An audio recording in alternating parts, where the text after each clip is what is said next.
Hello friends, welcome to our channel. നിങ്ങൾക്ക് ഫ്ലിപ്കാർട്ടിന്റെ big billion sales വരുന്നുണ്ട് 23-ാം തീയതി തൊട്ട് തന്നെ. നിങ്ങൾക്ക് ഫ്ലിപ്കാർട്ടിന്റെ ഒരു ഹിസ്റ്ററി എടുത്ത് നോക്കി കഴിഞ്ഞാൽ ഉടായ്പിന്റെ ആശാന്മാരാണെന്ന് നിങ്ങൾക്ക് അറിയാമല്ലോ.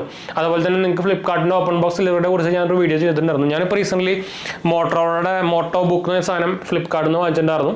എന്താ വെച്ചാൽ ഒഫീഷ്യലായിട്ട് ബ്രാൻഡ് ഫ്ലിപ്കാർട്ടിൽ സെല് ചെയ്യുന്നത്, അതുപോലെ തന്നെ ചില അസൂസിന്റെ ലാപ്ടോപ്പുകൾ അങ്ങനെ ഒഫീഷ്യലായിട്ട് ബ്രാൻഡ് സെല് ചെയ്യുന്ന മോഡലുകളുണ്ട്.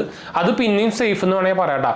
ഞാൻ അതിന് മുമ്പ് ഈ ഓപ്പൺ ബോക്സ് ഡെലിവറിനെ കുറിച്ചൊരു സംഭവം പറയാം. നിങ്ങൾക്കറിയാം കുറേ പേര് ഇപ്പോൾ ഫ്ലിപ്കാർട്ടിൽ നിന്ന് ധൈര്യമായിട്ട് വാങ്ങിക്കാൻ കാരണം ഇപ്പോൾ അതിൽ ഓപ്പൺ ബോക്സ് ഡെലിവറി ഉള്ളത് കൊണ്ടാണ്. പക്ഷേ ഈ ഓപ്പൺ ബോക്സ് ഡെലിവറിയും ഒരു പണി വരുന്നുണ്ട്. ഓൾറെഡി പണി ഉണ്ട് അതുമേ. അപ്പോൾ ശ്രദ്ധിക്കാൻ മറക്കണ്ട. അപ്പോൾ എന്തായാലും നമുക്ക് വീഡിയോയ്ക്ക് ഇറങ്ങുന്നതിന് മുമ്പ് നമ്മുടെ ചാനൽ ആദ്യമായിട്ട് കാണാറുണ്ട്. എൻ്റെ പേര് അജയ്. ഞാനൊരു ഫൈനാൻഷ്യൽ അനലിസ്റ്റ് ആണ്. നമ്മുടെ ടെക്കിൽ ഫിനാൻഷ്യൽ എക്സ്പീരിയൻസ് ആണ്, ക്വാളിഫൈഡ് ആണ്. ഞാൻ സ്മാർട്ട് ഫോൺ ഫീൽഡിലൊക്കെ വർക്ക് ചെയ്തിട്ടുള്ളതാണ്. അതുപോലെ തന്നെ നമ്മൾ ഇൻസ്റ്റാഗ്രാം പേജിൽ അവൈലബിൾ ആണ്. നിങ്ങൾക്ക് അതിലും വേണമെങ്കിൽ മെസ്സേജ് ചെയ്യാൻ പേജ് ഫോളോ അടിച്ചാൽ മതി. ഡിസ്ക്രിപ്ഷൻ ലിങ്കുകളൊക്കെ കൊടുത്തിട്ടുണ്ട്, മറക്കണ്ട. നിങ്ങൾക്ക് ക്രെഡിറ്റ് കാർഡ്സും ബാങ്ക് ലോൺസ് ഒക്കെ അപ്ലൈ ചെയ്യാൻ ഇൻട്രസ്റ്റ് ഉണ്ടെങ്കിൽ നമ്മുടെ വെബ്സൈറ്റ് സന്ദർശിക്കുക, jmg.banksupport.in.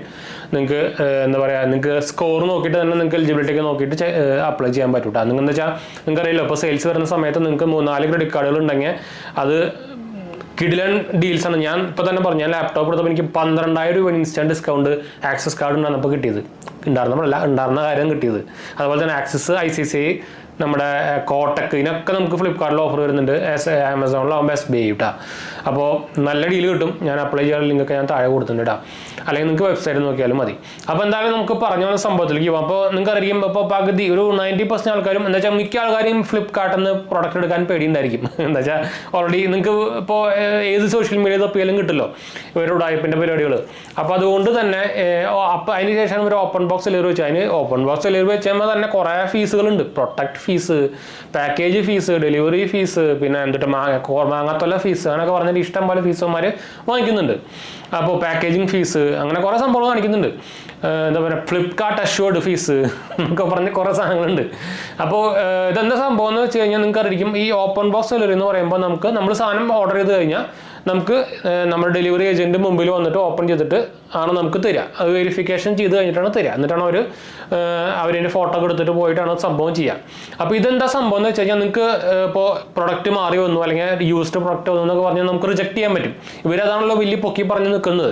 പക്ഷേ അതിൻ്റെ ബാക്കിൽ അടുത്ത സ്റ്റെപ്പ് ഇവർ പറയുന്നില്ല. എന്ന് വെച്ചാൽ നിങ്ങൾ ഇതുപോലെ റിജക്ട് ചെയ്ത് കഴിഞ്ഞാൽ പിന്നെ അടുത്തത് റീപ്ലേസ്മെൻറ്റ് വരും. റീപ്ലേസ്മെൻറ്റ് ഇപ്പോൾ ഈ ഓപ്പൺ ബോക്സ് ഡെലിവറിയുടെ റീപ്ലേസ്മെൻറ്റിന് ഓപ്പൺ ബോക്സ് ഡെലിവറി ഇല്ല, സാധാ ഡെലിവറിയാണ്. അപ്പോൾ നമ്മുടെ പണ്ടത്തെ സ്ഥിരം ഫ്ലിപ്കാർട്ടിൻ്റെ പരിപാടികൾ തന്നെ എന്ന് വെച്ചാൽ ഓപ്പൺ ബോക്സ് ഡെലിവറിയിൽ തന്നെ ഉടായ്പ നടത്തി എന്ന് പറഞ്ഞു കഴിഞ്ഞാൽ പിന്നെ അടുത്ത ഡെലിവറി നമുക്ക് വിശ്വസിക്കാൻ പറ്റില്ലല്ലോ. അല്ലെങ്കിൽ പിന്നെ നമ്മൾ ഫുള്ള് ക്യാൻസൽ ചെയ്യാൻ നിൽക്കണം. പക്ഷേ എന്നാലും ഇതുപോലെ ഇഷ്ടംപോലെ ആൾക്കാർക്ക് ആയിട്ടുണ്ട്. ഇപ്പോൾ എന്താ പറയുക, ഇഷ്ടംപോലെ ആൾക്കാർക്ക് ഇതുപോലെ ഇങ്ങനെ പണി കിട്ടിയിട്ടുണ്ട്. ഓപ്പൺ ബോക്സ് ഡെലിവറിയിൽ റീപ്ലേസ്മെൻറ്റ് ഓർഡർ ചെയ്തിട്ട് റീപ്ലേസ്മെൻറ്റ് സാധാ ഡെലിവറി ആയിരിക്കും, നോർമൽ. പണ്ട് നമുക്ക് സാധാരണ ഉണ്ടെന്ന പോലെ ഡെലിവറി ഇല്ല, അത് ആ സംഭവമായിരിക്കും. അതിൽ പിന്നെ നിങ്ങൾക്ക് ഫ്ലിപ്കാർട്ടിനെ വിളിച്ചാലും കിട്ടില്ല, കസ്റ്റമർ കെയറിൻ്റെ ക്വാളിറ്റി ഒക്കെ നിങ്ങൾക്ക് അറിയാമല്ലോ. അപ്പോൾ ഇതാണ് ഒരു വേറെ സൈഡിൽ നടക്കുന്ന പരിപാടി. അത് മാത്രമല്ല, നിങ്ങൾക്ക് അറിയാം ഇപ്പോൾ ഫ്ലിപ്കാർട്ടിൽ കുറേ ചാർജുകൾ പിടിക്കുന്നുണ്ട്. ആമസോണും പിടിക്കുന്നുണ്ട്, ചെറുതായിട്ട് തുടങ്ങിയിട്ടുണ്ട് അവർ, അത് വേറെ കാര്യം. ഫ്ലിപ്കാർട്ടാണ് സ്റ്റാർട്ട് ചെയ്തത്. അപ്പോൾ ഇവർ എന്താ സംഭവിച്ചാൽ നമ്മളിപ്പോൾ എന്തെങ്കിലും സാധനം ഓർഡർ ചെയ്തിട്ട് ക്യാൻസൽ ചെയ്ത് കഴിഞ്ഞാൽ ഈ സാധനം തരില്ല അവർക്ക്. അപ്പോൾ അങ്ങനെ തന്നെ അവർക്ക് പണ്ടാര ലാഭമാണ്. അപ്പോൾ എന്തെങ്കിലും പ്രൊഡക്റ്റ് ഓർഡർ ചെയ്യുന്നുണ്ടെങ്കിൽ അത് ക്യാഷ് ഓൺ ഡെലിവറി മാത്രം ഓർഡർ ചെയ്യുക, കൺഫേം അല്ലെങ്കിൽ കേട്ടോ. അത് ശ്രദ്ധിക്കാൻ മറക്കരുത്. അതുപോലെ തന്നെ ഇപ്പോൾ ഇതുപോലെ തന്നെ നിങ്ങൾക്ക് അറിയില്ലോ, ഇഷ്ടം പോലെ ഓഫേഴ്സാണ് ഇപ്പോൾ പറഞ്ഞിട്ട് തരില്ല. ഫ്ലിപ്കാർട്ടിലാണ് പൂരക്കണക്കിന് ഓഫേഴ്സ് ഫ്ലിപ്കാർട്ടിലാണ്. അതുകൊണ്ട് തന്നെ നമുക്ക് അതും ചില പ്രൊഡക്ട്സുകളൊക്കെ ഫ്ലിപ്കാർട്ടിൽ മാത്രമേ ഉള്ളൂ. അത് ഓഫേഴ്സും കൂടുതലും മാത്രം ഫ്ലിപ്കാർട്ടിൽ മാത്രമേ ഉള്ളൂ. അപ്പോൾ ആമസോൺ ഭയങ്കര ഈ ഇടിവട്ട് സൂപ്പറാന്നല്ല പറയണത്, പറ്റിപ്പ് പരിപാടിയൊന്നും ഇല്ല എന്ന് വെച്ചാൽ ഭയങ്കര കുറവാണ്. പിന്നെ അത്യാവശ്യം കുഴപ്പമില്ലാത്ത കസ്റ്റമർ കെയർ സപ്പോർട്ടൊക്കെ ഉണ്ട്. പിന്നെ കുറച്ച് കുതിരയായിട്ടുണ്ട് നമ്മുടെ AI വന്നതിന് ശേഷം. എന്നാലും കമ്പാരിറ്റീവ്ലി നോക്കുമ്പോൾ ഫാർ ബെറ്റർ ആണ്. അതുകൊണ്ടാണ് പറയണത്, അല്ലാണ്ട് ഇപ്പോൾ വലിയ സംഭവം ഉണ്ടായിട്ടൊന്നുമല്ല. അപ്പോൾ ഇത് ശ്രദ്ധിക്കാൻ മറക്കരുത് കേട്ടോ. നിങ്ങൾ ഫോൺ വാങ്ങിക്കുന്നത് അപ്പോൾ എന്ന് വെച്ചാൽ ഇഷ്ടം പോലെ ആൾക്കാർ എന്തായാലും ഫ്ലിപ്കാർട്ടിൽ നിന്ന് ഫോൺ ഓർഡർ ചെയ്യുന്നുണ്ടാവും, ഉറപ്പാണ്. ഫോണ്, ലാപ്ടോപ്പ്, അതുപോലെ തന്നെ ഇലക്ട്രോണിക് ഐറ്റംസ് ഇഷ്ടം പോലെ ഈ സെയിൽസിന് ആൾക്കാർ ഇഷ്ടം പോലെ ആൾക്കാർ ഓർഡർ ചെയ്യുന്നുണ്ടായിരിക്കും. അപ്പോൾ ഇത് ഓർഡർ ചെയ്യുമ്പോൾ ഈ പരിപാടി ശ്രദ്ധിക്കാൻ മറക്കരുത് കേട്ടോ. പണി കിട്ടുന്ന വഴി അറിയില്ല.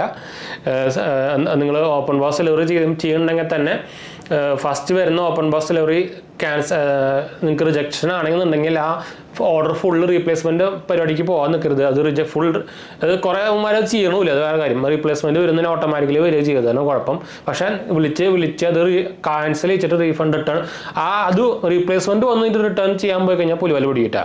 അപ്പോൾ ഏറ്റവും ബെറ്റർ ഓപ്പൺ ബോക്സ് ഡെലിവറി വന്ന സാധനം എന്താ പറയുക, കംപ്ലയിൻസോ യൂസ്ഡോ സംഭവമൊക്കെ വന്നു കഴിഞ്ഞാൽ അപ്പോൾ തന്നെ ആ ഡെലിവറി ക്യാൻസൽ ചെയ്യാൻ, ആ ഓർഡറെ ക്യാൻസൽ ചെയ്യാൻ മാക്സിമം ശ്രമിക്കുക കേട്ടോ. അതാണ് ആദ്യം ചെയ്യേണ്ട പരിപാടി. അല്ലെങ്കിൽ അതിൻ്റെ പിന്നാലെ കുറേ പോകേണ്ടി വരും. പിന്നെ നിങ്ങൾക്ക് എന്താ പറയുക, സന്തോഷത്തിൻ്റെ ഡിസ്കൗണ്ടിൽ, ഒടുക്കത്തെ ഡിസ്കൗണ്ടിൽ നമ്മുടെ ബിഗ് ബില്യൺ ഡേയ്സിൽ എന്താ പറയുക ഷോപ്പിംഗ് ചെയ്തിട്ട് പുലിവാല് പിടിച്ചത് പോലെയാവും. അപ്പോൾ അത് ശ്രദ്ധിക്കാൻ മറക്കരുത്. ഇതൊന്ന് ചെയ്യാൻ ആക്ച്വലി ഇതൊന്ന് നോട്ടിഫൈ ചെയ്യാനാണ് വന്നതെന്ന് വെച്ചാൽ ഞാൻ ഇന്നലെ ആക്ച്വലി നമ്മുടെ യൂട്യൂബിൽ കുറേ ഷോർട്സ് ചെയ്യുമ്പോഴാണ് ഇതിനെക്കുറിച്ച് കുറേ വീഡിയോസ് കണ്ടത്. അപ്പോൾ ഇതൊന്നൊരു അവയർ വീഡിയോ പോലെ ചെയ്യാമെന്ന് വിചാരിച്ചാണ് കേട്ടോ. അപ്പോൾ എന്തായാലും നമുക്ക് വൈൻഡപ്പ് ചെയ്യാം. അതിന് മുമ്പും ചെയ്തിട്ടുണ്ട് ഇത് വേറെ കാര്യം. അപ്പോൾ എന്തായാലും ഇപ്പോൾ സെയിൽസ് വരുന്ന തീരുമാനിച്ചിട്ട് ഒരു സംഭവം ചെയ്താൽ മാത്രം. അപ്പോൾ എന്തായാലും നമുക്ക് വൈൻഡപ്പ് ചെയ്യാം. നമ്മുടെ 2 ചാനൽസ് മാത്രമേ പോയി കണ്ടോക്കുക, സബ്സ്ക്രൈബ് ചെയ്ത് സപ്പോർട്ട് ചെയ്യാൻ വിളിക്കാൻ ഒന്ന് ഷെയർ ചെയ്യുക. എന്തായാലും കമൻറ്റ് ചെയ്താൽ മതി. നമ്മളെല്ലാം കണ്ടിട്ടുള്ളതാണ്. അടുത്ത കാണാം. ബൈ.